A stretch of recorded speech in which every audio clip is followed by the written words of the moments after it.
were accomplices. The gentleman in the frock coat was an accomplice. A thrill passed through the Englishman's frame. Would he ever succeed in laying hands on that inaccessible person? The power represented by an association of this kind, ruled by such a chief, seemed boundless. He tore a leaf from his notebook, wrote a few lines in pencil, put the note in an envelope and gave it to a boy of 15 who had lain down on the bench beside him. "Here, my lad, take a cab and give this letter to the young lady behind the bar at the Taverne Suisse on the Place du Châtelet. Be as quick as you can."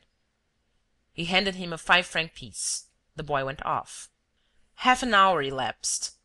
The crowd had increased and Shears but occasionally caught sight of Lupin's followers. Then someone grazed against him and a voice said in his ear: "Well, Mr. Shears, what can I do for you?" "Is that you, Monsieur Ganimard?" "Yes, I got your note. What is it?" "He's there." "What's that you say?" "Over there, inside the restaurant. Move a little to the right. Do you see him?" "No." "He's filling the glass of the lady on his left." "But that's not Lupin." "Yes, it is." "I assure you. And yet, well, it may be." "Oh, the rascal! How like himself he is!" muttered Ganimard, innocently. "And who are the others? Accomplices?" "No.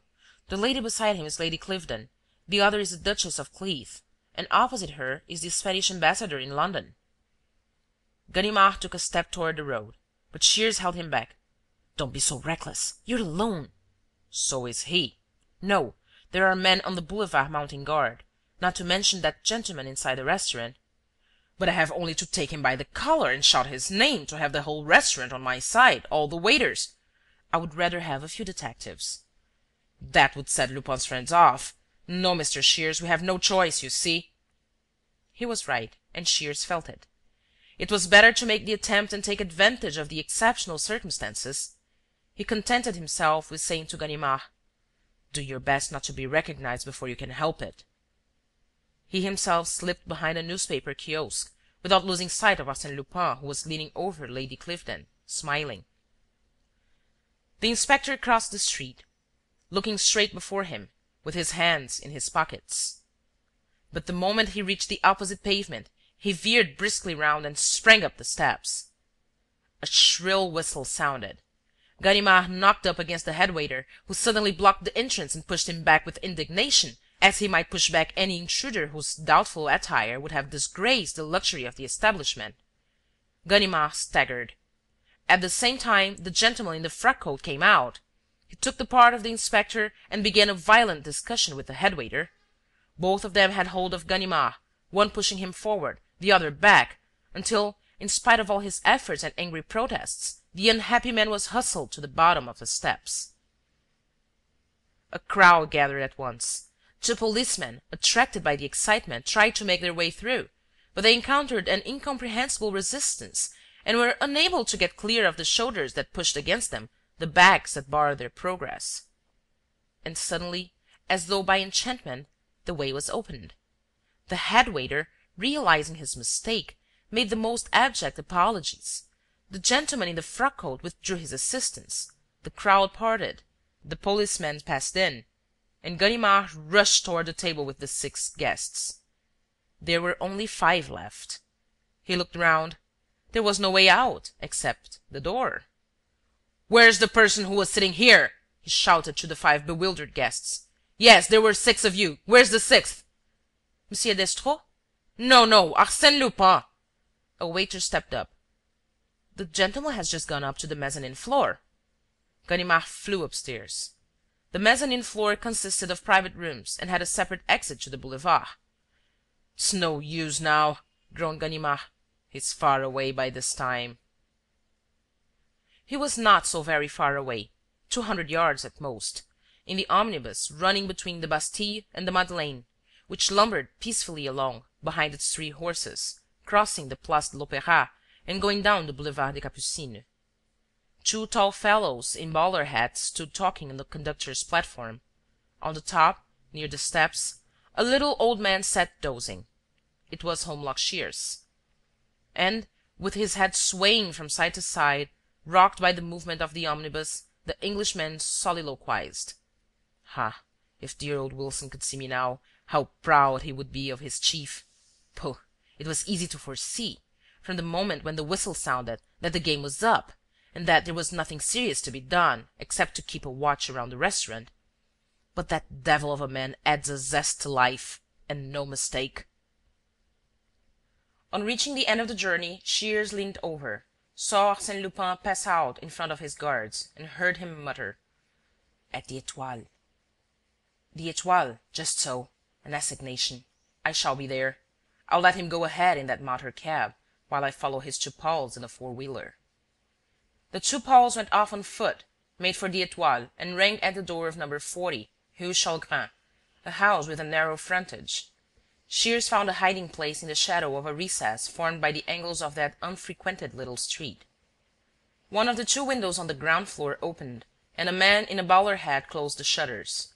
The window space above the shutters was lit up.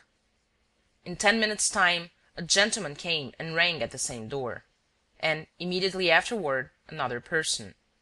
And at last a motor car drew up, and Shears saw two people get out, Arsène Lupin and a lady wrapped in a cloak and a thick veil. "The blonde lady, I presume," thought Shears as the cab drove away. He waited for a moment, went up to the house, climbed on to the window ledge, and, by standing on tiptoe, succeeded in peering into the room through that part of the window which the shutters failed to cover. Arsène Lupin was leaning against the chimney and talking in an animated fashion. The others stood round and listened attentively. Shears recognized the gentleman in the frock coat, and thought he recognized the head waiter of the restaurant. As for the blonde lady, she was sitting in a chair, with her back turned toward him. "They are holding a council," he thought. "This evening's occurrences have alarmed them, and they feel a need to discuss things.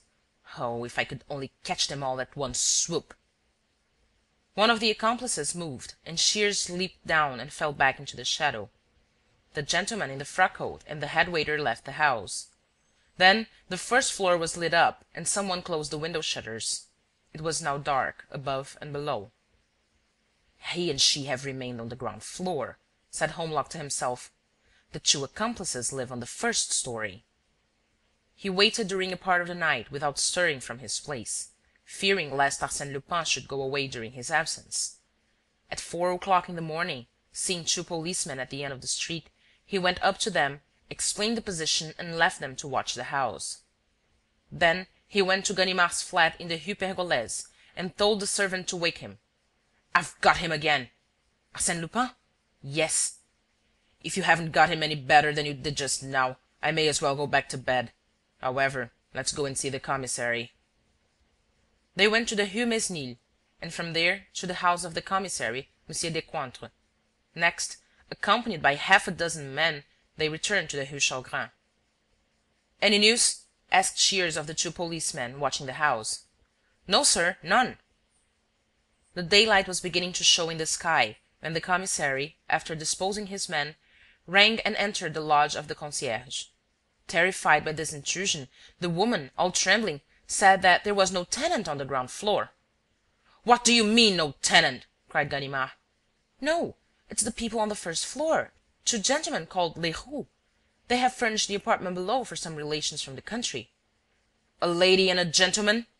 "Yes." "Did they come with them last night?" "They may have. I was asleep. I don't think so, though, for here's the key. They didn't ask for it." With this key, the commissary opened the door on the other side of the passage. The ground-floor flat contained only 2 rooms. They were empty. "Impossible!" said Shears. "I saw them both here." The commissary grinned. "I dare say, but they are not here now." "Let us go to the first floor. They must be there." "The first floor is occupied by 2 gentlemen called Leroux." "We will question the 2 gentlemen called Leroux." They all went upstairs, and the commissary rang.